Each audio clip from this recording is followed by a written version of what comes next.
Hello and नमस्ते। Welcome to the YouTube channel of Unacademy. मैं Priyanka Singh, law educator. CAT PG के exam में case laws और judgement के अलावा इट इज इम्पोर्टेंट कि आपको कंसेप्चुअल क्लैरिटी मिले हर टॉपिक के हर सब्जेक्ट में। जजमेंट की बेसिस पर जो सेट ऑफ रूल्स और प्रिंसिपल्स बनाए जाते हैं उन्हें ही हम डॉक्ट्रिन्स कहते हैं।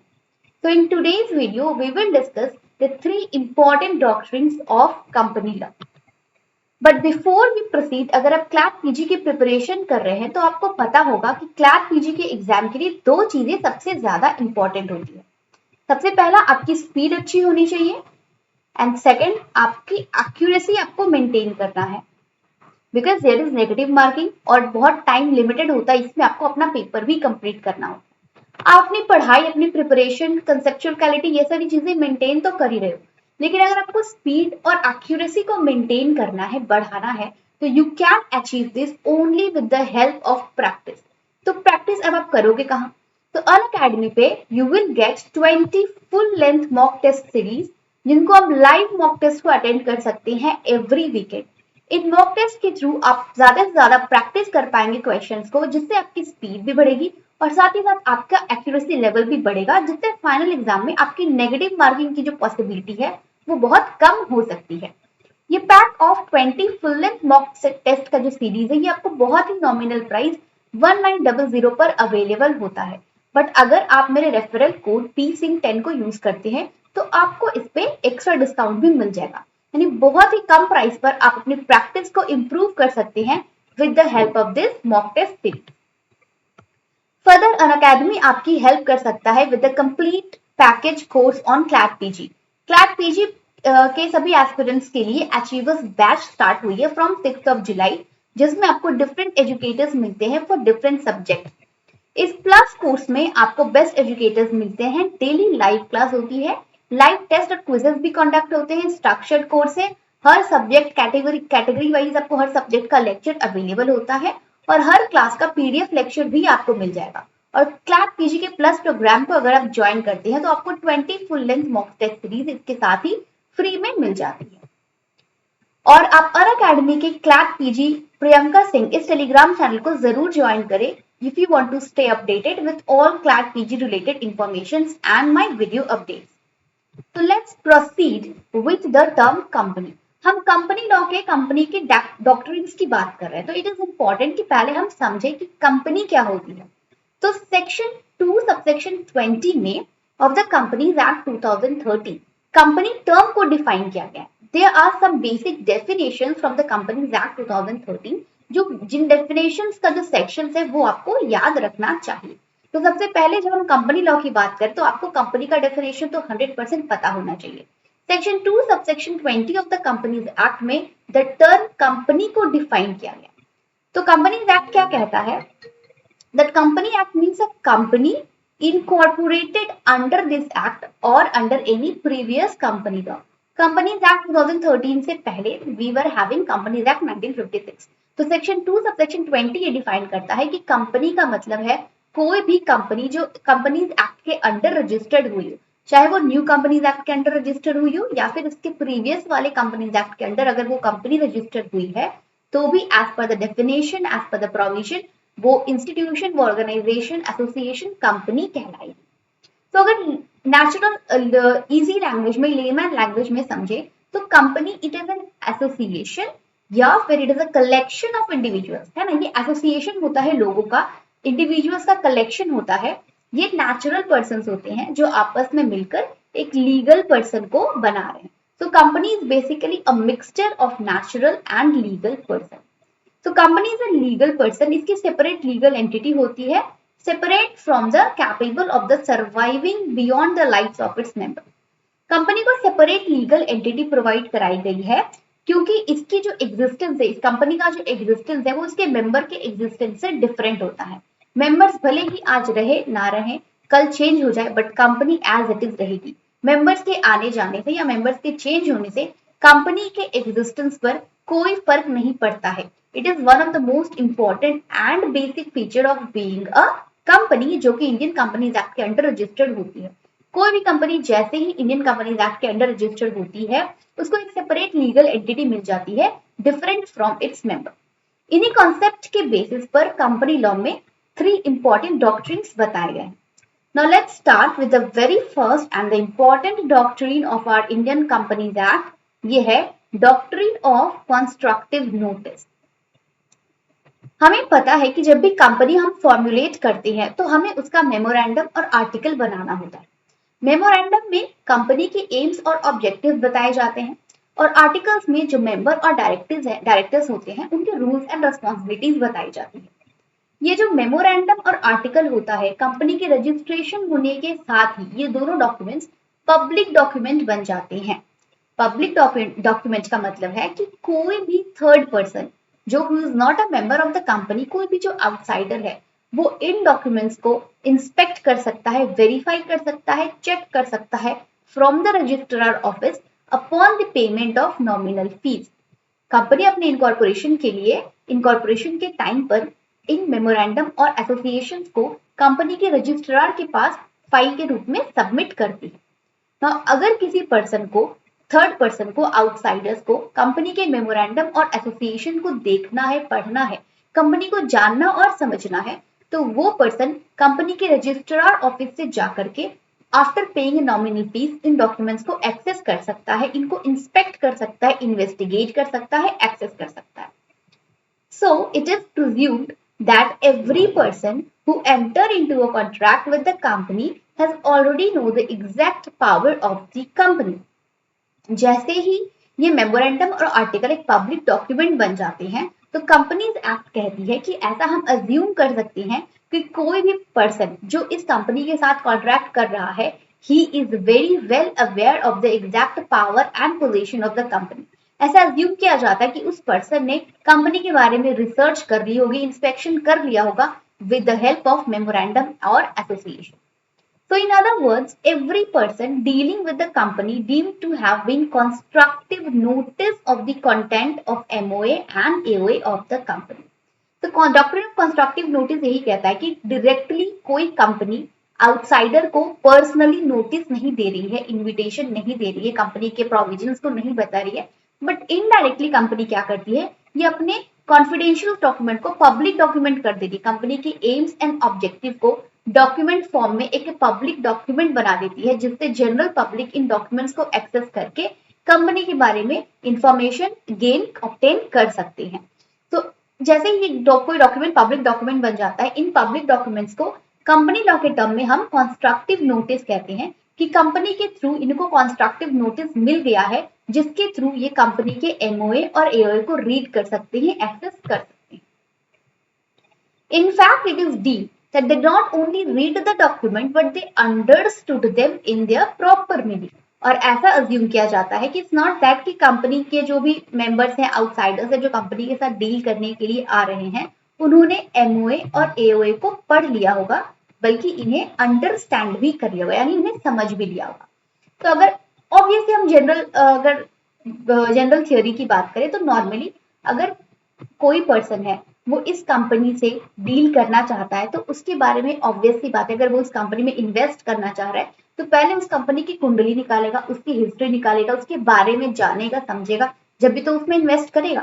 तो ऐसा अज्यूम किया जाता है कि अगर कोई पर्सन इस कंपनी के साथ कॉन्ट्रैक्ट कर रहा है तो उसने कंपनी के एमओए और एओए को पढ़ लिया होगा और उसे समझ लिया होगा। उसने एओए और एमओए के थ्रू कंपनी के पावर्स, ड्यूटीज, उसके एम्स, ऑब्जेक्टिव को समझने के बाद ही वो कंपनी के साथ कॉन्ट्रैक्ट में एंटर हो रहा है।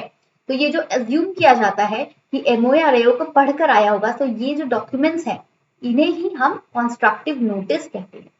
So as per this doctrine, if a person enter into a contract which is beyond the power of a company or beyond the limit set by AOA, then that person not have any right under the contract against the company.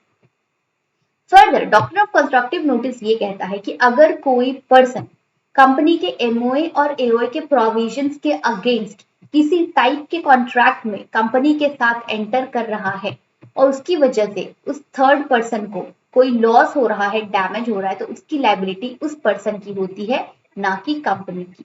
क्योंकि हमने पहले ही ये चीज constructive notice के through presume और implied करा दिया है कि कंपनी के एमओए और एओए के पढ़ के आप समझ सकते हो कि कंपनी किन चीजों में डील कर सकती है, किन में नहीं कर सकती है। वो नॉलेज होने के बाद भी अगर आप suppose there is a company जो ए टाइप के प्रोडक्ट से डील करती है, ओके, नाउ इन्होंने अपने कंपनी के एमओए और एओए में क्लियरली लिख रखा है कि वो सिर्फ ए टाइप के प्रोडक्ट से डील करती है। नाउ यहाँ पर मिस्टर एक्स कंपनी ए के साथ बी टाइप के प्रोडक्ट से के लिए उन्होंने एक कॉन्ट्रैक्ट में एंटर किया है, जिसकी वजह से मिस्टर एक्स को काफी लॉस हुआ।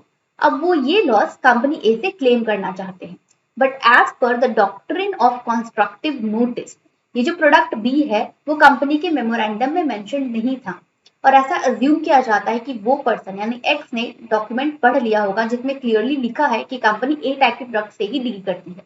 ये जानकारी होने के बावजूद वो पर्सन एक्स जो है वो दूसरे टाइप के प्रोडक्ट के लिए कंपनी से डील कर रहा है। तो ऐसे कॉन्ट्रैक्ट के लिए जो कंपनी है वो लायबल नहीं होती है, और जो मिस्टर एक्स है he himself will be liable for the loss as per the doctrine of constructive notice. तो कंस्ट्रक्टिव नोटिस का लीगल इफेक्ट यही कहता है that if a person deals with a company in a manner which is inconsistent with the provisions contained in MOA और AOA, अगर कोई person company के MOA और AOA के प्रोविजन के अगेंस्ट किसी टाइप के कॉन्ट्रैक्ट में एंटर कर रहा है, it means he is entering into the contract with his own risk and cost and he shall have to bear the consequences thereof. उन सब एक्ट्स के लिए कंपनी लायबल नहीं होगी। जो पर्सन है वो अपने ओन रिस्क अपने कॉस्ट पर उस कंपनी के एओए और एमओए के इनकंसिस्टेंट प्रोविजंस के साथ कंपनी के साथ डील कर रहा है, तो उस पर्सन की अपनी इंडिविजुअल लायबिलिटी बनेगी। So this is the basic of doctrine of constructive notice. Moving on to the next important doctrine in our company law is the doctrine of indoor management. Doctrine of constructive notice के through company protect होती है from the outsiders, क्योंकि इसमें सारी liability जो है outsiders पर दे दी जाती है कि भैया आप कंपनी के आर्टिकल्स और मेमोरेंडम को पढ़ के आओ, उसके बाद हमारे साथ कॉन्ट्रैक्ट में एंटर करो। इसमें कंपनी की लायबिलिटी नहीं बनती है। जस्ट इसका ऑपोजिट है डॉक्ट्रिन ऑफ इंडोर मैनेजमेंट, जो कि आउटसाइडर्स को प्रोटेक्ट करता है कंपनी के अफेयर्स से। तो ये this is important term. Doctrine of constructive notice का एक्सेप्शन क्या है? तो डॉक्ट्रिन ऑफ कंस्ट्रक्टिव नोटिस का एक्सेप्शन है डॉक्ट्रिन ऑफ इंडोर मैनेजमेंट। तो डॉक्ट्रिन ऑफ इंडोर मैनेजमेंट क्या कहता है? that there is no notice as to how the company's internal machinery is handled by its officer. Generally, company के internal matters, internal affairs किस तरह से चल रहे हैं, कैसे मैनेज हो रहे हैं, ये बाहर वाले को, थर्ड पार्टी को, आउटसाइडर्स को नहीं पता चलता है। So if the contract is consistent with the public document, the person contracting will not be prejudiced by the irregularities that may beset the indoor working of the company. तो doctrine of indoor management के through company के internal mismanagement, internal irregularities की वजह से जो outsiders है, जो third party है, वो इनसे अफेक्ट नहीं होते हैं। ठीक है, तो अगर कोई कॉन्ट्रैक्ट जो है, जो पब्लिक डॉक्यूमेंट है, वो कॉन्ट्रैक्ट में एंटर हो रहा है कोई थर्ड पार्टी और उसके जो इंटरनल प्रोसीडिंग्स है, तो ऐसा इसमें प्रिज्यूम किया जाता है कि जो कंपनी है वो अपने इंटरनल मैनेजमेंट को, इंटरनल जो भी प्रोसीजर्स है उन्हें फॉलो कर रही होगी। इसका वेरी फेमस केस है the case of royal British bank versus Turquand. इसे टर्को एंड रूल केस भी कहा जाता है, टर्को एंड रूल डॉक्ट्रिन भी कहा जाता है। तो इस केस में क्लियरली ये कहा गया था that outsiders are bound to know the external position of the company but not bound to know its indoor management. जो थर्ड पार्टी है वो कंपनी के एक्सटर्नल पोजीशन को तो जानने की उनकी ड्यूटी है और रेस्पॉन्सिबिलिटी है। कंपनी के एक्सटर्नल पोजीशन को कोई भी आउटसाइडर कंपनी के मेमोरेंडम और आर्टिकल को पढ़कर समझ सकता है, बट जो इंटरनल प्रोसीडिंग्स है उसे आउटसाइडर्स कैसे समझेगा? तो ऐसे केसेस में प्रिज्यूम किया जाता है कि कंपनी जो है वो अपने इंटरनल अफेयर्स को मैनेज कर रही होगी। Suppose there is a situation जहां पर कंपनी के जो भी शेयर्स सेल हो रहे हैं उनमें दो डायरेक्टर्स का सिग्नेचर चाहिए। ठीक है, ये दो डायरेक्टर्स अपने एनुअल जनरल मीटिंग के थ्रू, स्पेशल रेजोल्यूशन के थ्रू, उसके बाद ही मीटिंग हेल्ड करने के बाद ही दो डायरेक्टर साइन कर सकते हैं। अब मिस्टर एक्स ने ये शेयर्स परचेज किए, और इनको ये दो डायरेक्टर्स का साइन के साथ में वो शेयर सर्टिफिकेट मिल गया। ठीक है, they received the share certificate जिसमें दोनों डायरेक्टर्स के साइन थे।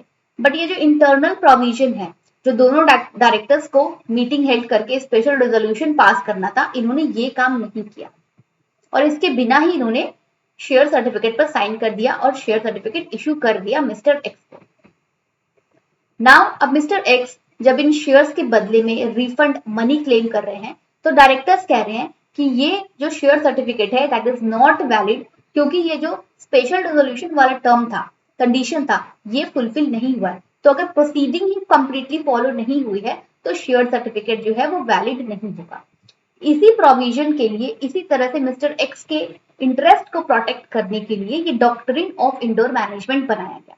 तो डॉक्ट्रिन ऑफ इंडोर मैनेजमेंट ये कहता है कि जो आउटसाइडर्स है वो कंपनी के इंटरनल अफेयर्स की वजह से ये अफेक्ट नहीं होगा। ये कंपनी का इंटरनल मैटर है कि उन्हें जनरल मीटिंग हेल्ड करके रेजोल्यूशन पास करना था। इसमें मिस्टर एक्स का कोई कंट्रोल नहीं है, ना ही मिस्टर एक्स इस चीज को पता कर सकते थे कि इन्होंने जनरल मीटिंग हेल्ड की है या नहीं की है। तो डॉक्ट्रिन ऑफ इंडोर मैनेजमेंट इसी टाइप की कंपनीज की इरेगुलरिटी से मिस्टर एक्स को प्रोटेक्ट करता है और ऐसे केस में मिस्टर एक्स का जो शेयर सर्टिफिकेट है that is completely valid and directors are entitled to compensate mister x.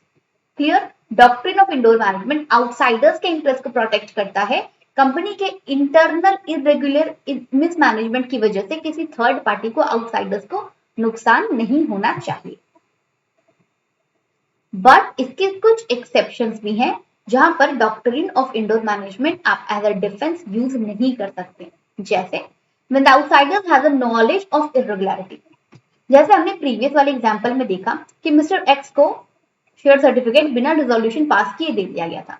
Now अगर कोई company itself he is a member of the company, अगर कोई person is the member of the company या फिर उसे पहले से पता है कि कंपनी जो है वो काफी इरेगुलर है, वो अपने इंटरनल प्रोसीडिंग्स को प्रॉपर्ली फॉलो नहीं करती है, ये इसकी इरेगुलरिटीज के बारे में जानने के बाद भी वो पर्सन अगर कंपनी से कॉन्ट्रैक्ट कर रहा है, डील कर रहा है, तो it means he is entering at his own risk और इस केस में कंपनी की लायबिलिटी नहीं बनेगी। वो पर्सन हिमसेल्फ, वो ना जानबूझ के खड्डे पे गिरना, अगर आपको पता है कि कंपनी सही तरीके से काम नहीं करती, इसका इंटरनल मैनेजमेंट सही नहीं है, ये मिस मैनेजमेंट से काम करती है, तो ऐसे में आप कंपनी पर भरोसा नहीं कर सकते।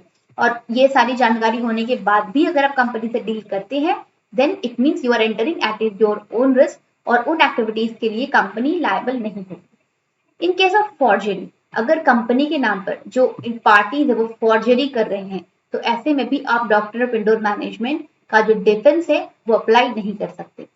और अगर जो पार्टीज है वो नेग्लिजेंट है, यानी कि कंपनी जो है, जो आउटसाइडर है, जो कंपनी के साथ डील कर रही है वो नेग्लिजेंट है, वो प्रॉपर टेक केयर नहीं करती है कंपनी के साथ किसी भी टाइप के कॉन्ट्रैक्ट में एंटर करने के लिए, तो ऐसे केसेस में भी अगर नेग्लिजेंस के थ्रू, यानी जो आउटसाइडर है वो खुद ही नेग्लिजेंट है, he is not himself aware कि वो किस टाइप की डीलिंग कर रही है कंपनी के साथ में, तो अपने नेग्लिजेंट एक्ट के लिए वो थर्ड पार्टी आउटसाइडर खुद ही लायबल होगी और ऐसे में वो डिफेंस, इंडोर मैनेजमेंट वाला डिफेंस जो है वो अप्लाई नहीं कर सकती और कंपनी को लायबल नहीं बता सकती, क्योंकि उसकी खुद की गलती है, वो खुद ही नेग्लिजेंट था, उसने खुद ही प्रॉपर्ली ध्यान नहीं दिया कि वो किस टाइप की कॉन्ट्रैक्ट में एंटर हो रहा है, किस कंपनी के साथ एंटर हो रहा है, तो अपने नेग्लिजेंस की सजा उसे खुद ही भुगतनी पड़ेगी।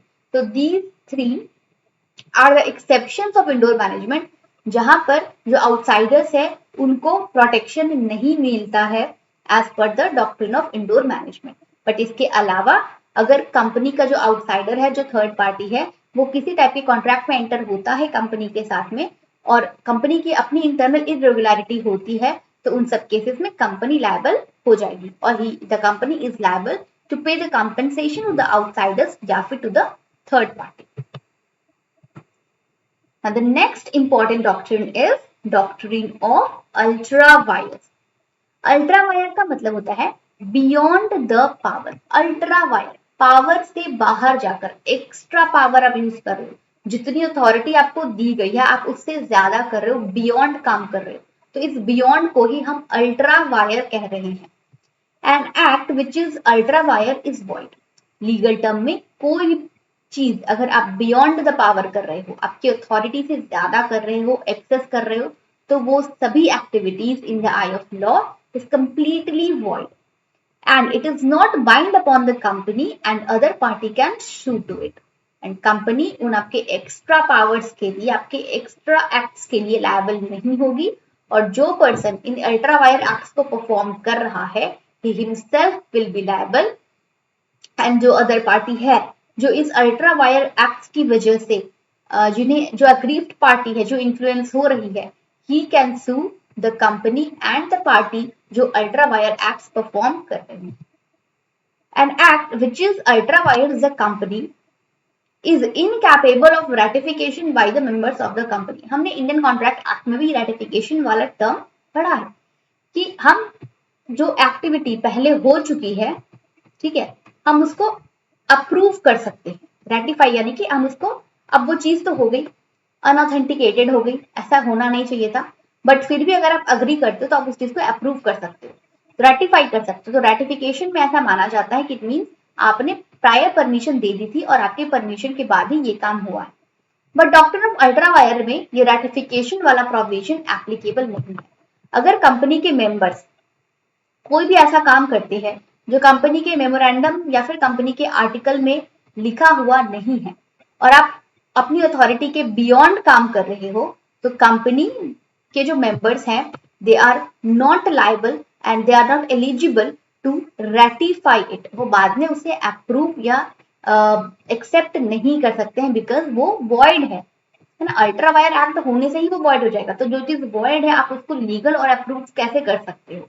तो डॉक्ट्रिन ऑफ अल्ट्रा वायर्स यही कहता है कि अगर कोई मेंबर कंपनी के बिहाफ में अपने पावर्स को एक्स्ट्रा यूज कर रहा है, अपने पावर के बियॉन्ड काम कर रहा है, जो उसकी अथॉरिटी नहीं है अपने अथॉरिटी के बियॉन्ड काम करता है, तो ऐसे एक्टिविटीज को कंपनी के मेंबर्स रेटिफाई नहीं कर सकते हैं और वो सभी एक्टिविटीज जो है वो कंप्लीटली वॉइड होते हैं। But an act which is intra wire the company, अब अल्ट्रा वायर का जस्ट ऑपोजिट होता है इंट्रा वायर। तो अगर कोई एक्टिविटीज अगर कंपनी के इंट्रा वायर है but outside the authority of the directors, that can be ratified by the members of the company.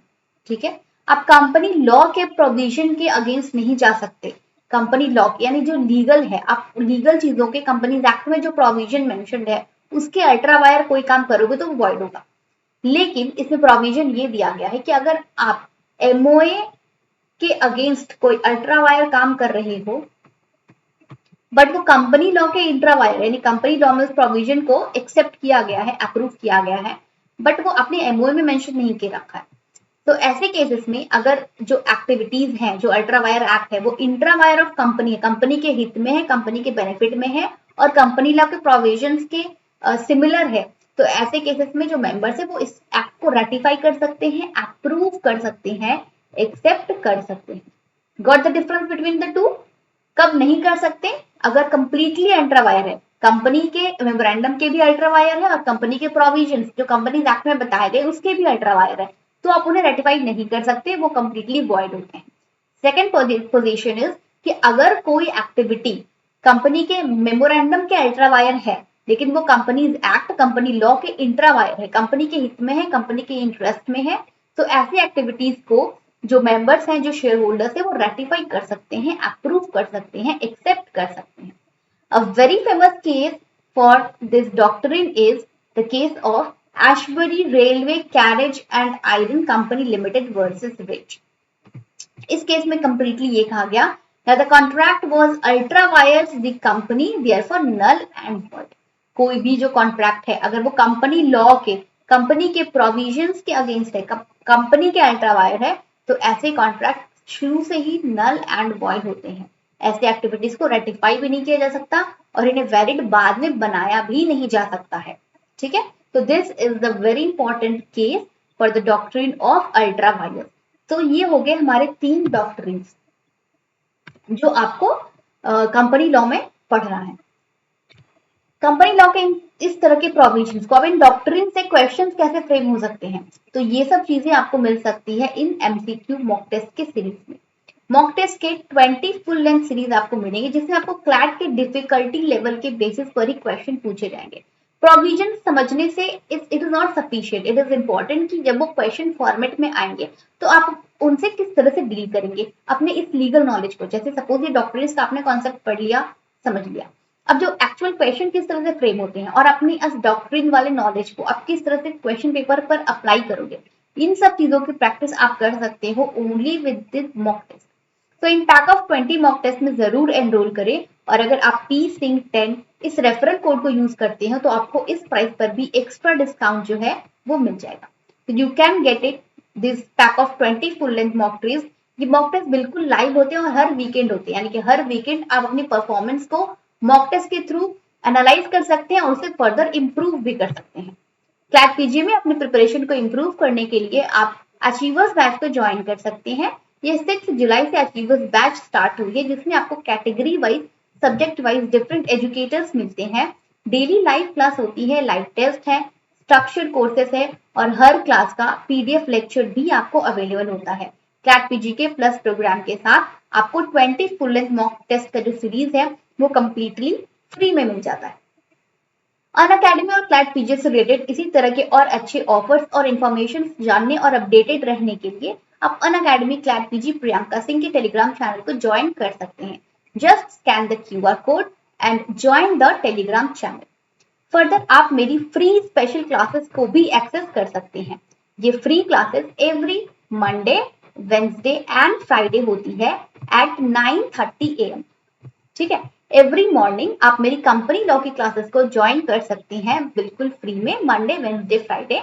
Just enrol by using the code PSYNC10। इस code को, इस referral code को use करके आप Unacademy पे मेरी free classes को access कर सकते हैं। I am sure that will definitely help you in your CLAT PG preparation.